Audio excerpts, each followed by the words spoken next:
के फुआ हमारा लौकली है ना, लेकिन मौसी फर्स्ट टाइम अपन आके बता गई कि हम ही बबुआ के मौसी हैं। अरे सुप्रिया जी पगावल जाए कहीं क्यों है एगो लौकत रही हमारा लौकत नहीं के जीजा के खुशी देखो तरु लोग वो बेचारा अफसोस करत है कि काहे मझली मिल गई, छोटकी मिल रही तो ठीक रहा।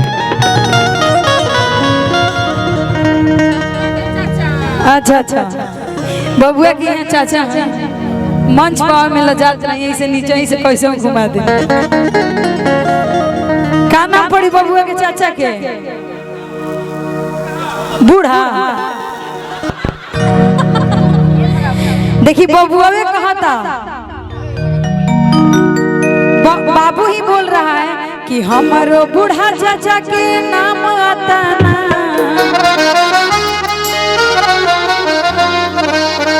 आहो बड़ाई आता ना।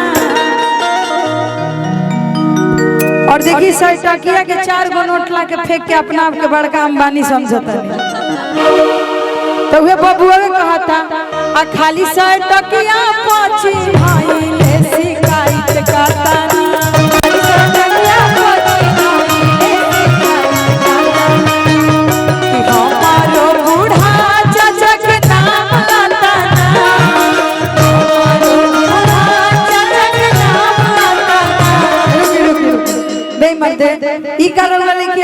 उठ के मुंह में जीरा भाई भतीजा भइला तो गड्डी के गड्डी उड़ावे के चाहिए, लेकिन ए जवाब नहीं के चले वाला। ये लोग चाहता कि नामो हो जाओ आ 4 गो नोटो सही के धरा दिया, 4 गो लोगों का कि फालाना बबुआ के थी में आई रहा तो पैसा उड़ाइले रहा, लेकिन ए जगह कहे वाला नहीं थे। हाँ मौसी लोग परिवार बा। अच्छा चाचा कौ आदमी बालो? एक ही आदमी। चाचा फुल फार्मा में बाड़े अभी तनिया से धीरे कर सुनाई नहीं करे। हाँ का कहनी है बूढ़ा चाचा? हम नहीं की कहत बबुआ कहता बोली सुना देखिए अब हमारा ताई कि हमारो रंजना भैया के नाम आता ना, आहो बड़ाई आता ना, आ खाली 5 टकिया पे चिन्हइले शिकायत करता ना, खाली 5 टकिया पे चिन्हइले शिकायत करता ना। लेकिन बबुआ के पप्पू मुहर दे देले हैं, लेकिन मौसा खाली गोड़ पगोड़ रख के दोनों एगो मेहरारू एगो साली के संग बैठ के खाली त ई गलत बात बा कि हमारो चंदन मौसा के नाम आता ना।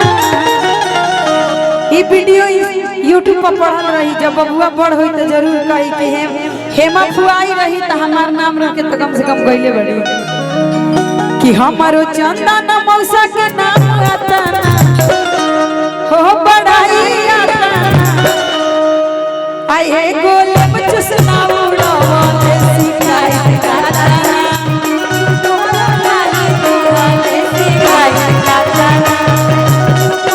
थोड़ा सा धीरे रखो जा।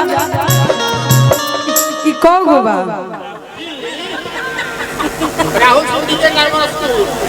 अच्छा कार्बन स्कूल हेने घूम घूम हेने के करके बताओ तनी। हाँ हमारा से अच्छा ठीक। अब देखी चाचा जी अपन इज्जत रखे खातिर मंच पा के मोहर लुटा देनी तो बबुआ कहता हाँ कि नमारी पर नमारी उड़ावा लगा जब भाई दिहला ए चाचा, नमारी पर नमारी उड़ावा लगा जब भाई दिहला ए चाचा, गजब गई दिहला ए चाचा, गजब गई दिहला ए चाचा। आ चंदन मौसा के मुहा वाला जब लगा जब गई दिहला ए चाचा, मौसा के मुहा वाला जब लगा जब गई दिहला ए चाचा, हमारी उड़ावा लगा जब गई दिहला ए चाचा, हमारी उड़ावा लगा जब गई दिहला ए चाचा। देखिए मेन बात बजान जानी का सीधा साधा आदमी ई पहला ही से लजातन हे जब मंच पर चुपचाप इनके खींच के लाके खड़ा कर देला। हम जब गरियावत रही तो हमरो दया आवत रहे कि काहे खातिर हम सीधा आदमी के गरियाए, लेकिन ऐसा बात नहीं के घुए में आदमी पुआ पकावे।